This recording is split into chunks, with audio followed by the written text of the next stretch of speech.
Alien Romulus, directed by Fede Álvarez, stars Cailee Spaeny, David Jonsson, and a few others. While scavenging the deep ends of a derelict space station, a group of young space colonizers come face to face with the most terrifying life form in the universe. This is a movie I've been excited to check out more and more as more information on things about it started coming out. Starting with its director, mainly known for the movie Don't Breathe, the film I've seen from him is the 2013 reboot of Evil Dead, which is honestly a great remake, which it may not exactly be as good as the original movie, but is still really enjoyable and extremely bloody. So knowing the director had this up his sleeve, I was excited to see what he had in store for the Alien franchise. Another thing that got me excited to check this out was the news that a lot of the effects would return to the roots of the franchise, displaying what would mainly be a bunch of practical effects, a notion that I'll always be excited by when it comes to modern films, which unsurprisingly gets rare to come by these days. I personally hadn't gotten all caught up with the entirety of the Alien franchise. I've only seen 5 of the franchise's previous movies, which in the end was actually handy for me, as the crutch of this movie is that it takes place between the first and second movie. But how does it hold up in comparison? I'll start with the performances, firstly with Cailee Spaeny in what is now her 3rd role that I've seen her in this year alone, firstly with Priscilla and then with Civil War. She brings such a fierce stance in being a final girl, and she pulls off this aspect of her character well by both having moments of being strong while also displaying a great deal of terror all at once. The performance doesn't do anything to one-up Sigourney Weaver, and the film never tries to do that either. She's doing her own thing,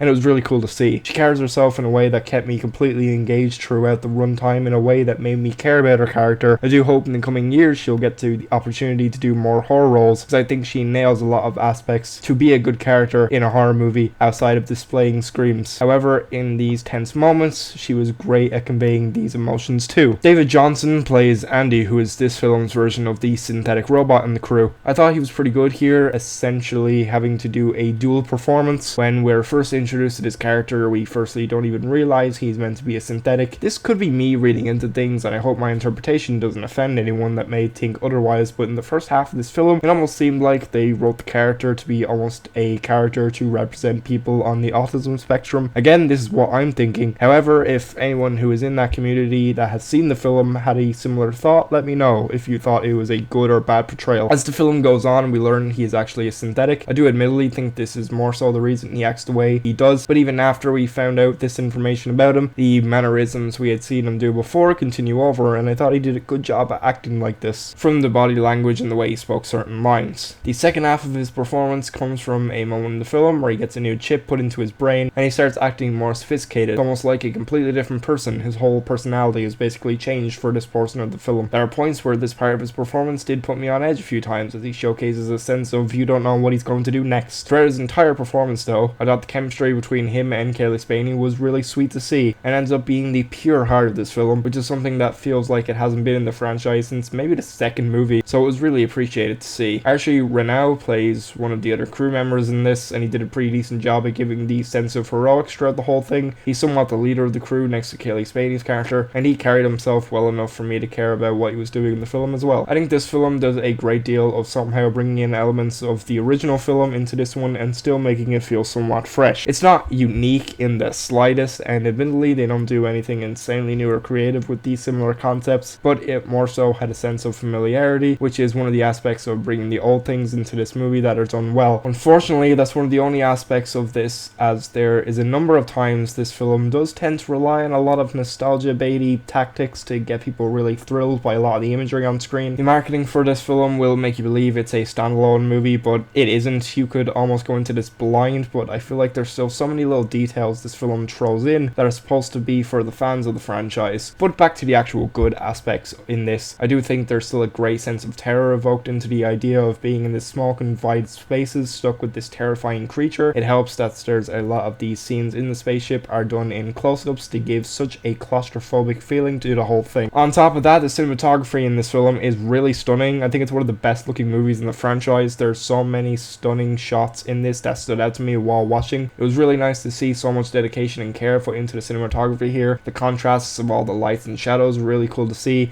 and the mix of color had a lot of great deal put into the whole thing, especially its contrast of red and black. It looked really well done whenever it was used. I thought the score of this film was really good too. Granted, there's a few points that does borrow various pieces of music from the other movies across the franchise, which again is another aspect of cheap nostalgia bait, but as for the original pieces of music made for this film, I thought it was a really great score, and a lot of the tracks suited pretty much all of the scenes that were used in. They always evoked the feeling of the scores gone by that felt old but still sounded good, whether they were the more calming tracks or the tense ones that suited each scenes. The horror aspects of this film were really refreshing to see back in the franchise again, and the kills displayed in this were both suspenseful and bloody, which is what you'd expect from this franchise. There wasn't a single time where I felt the kills looked cheap or weren't too safe looking. The film wasn't afraid to show some of the gory details, which is always really appreciated to see. The way the xenomorphs were always shot and lit made them look great and just as threatening as ever. The final segment of this film gets really great with so many tense scenes that displays some of the most exciting and suspenseful scenes that have been crafted in this franchise in such a long time. A big thing about this film that I also appreciated was the fact that this film has such an over-reliance of practical effects. From the xenomorphs to the facehuggers, the filmmakers of this movie decided it was best to ditch the janky CGI that the later installments in this franchise has become accustomed to by now, and have given it a resurgence of great looking practical effects that they've put a lot of care and dedication into. There genuinely wasn't a single moment where these practical effects looked bad or fake. It was that good every time. There was one effect, however, that I did think looked really just plain awful. Not only that, but the idea of the point of this effect became such an uncomfortable question of morality, which I can't exactly get into without giving away huge spoilers in the film, but for those who have seen it, probably already know the exact effect I'm thinking of. Overall, I had such a fun time with this. The only thing that truly holds it back is the very possible studio heads constantly pushing for having a shit ton of unneeded references and tie-ins to the original franchise. If this truly was a standalone film like they're claiming it to be, it would have been a lot more interesting and unique. It became really distracting, and it reminded me there was still a quota to fill at the end of the day, but thankfully this film is being helmed by a guy who has such a huge passion for the franchise, and because of this he was able to present something that felt very akin to the early movies, which after such a slog of truly terrible entries, it is honestly really cool to see here. I think it's better to get a director on a franchise that actually loves the movie, making a new installment of it, rather than getting a director who flat out admits to hating the franchise, which surprisingly is something this Alien franchise is accustomed to before. I'm giving Alien Romulus 4 stars. This is such a thrilling, well acted, well shot, suspenseful, bloody romp with its fantastic display of practical effects that kept me excited and engaged throughout the whole runtime, while the reminder of conglomerate Hollywood loomed its head over the project. I was able to ignore it enough because of all of the aspects that makes this film truly a great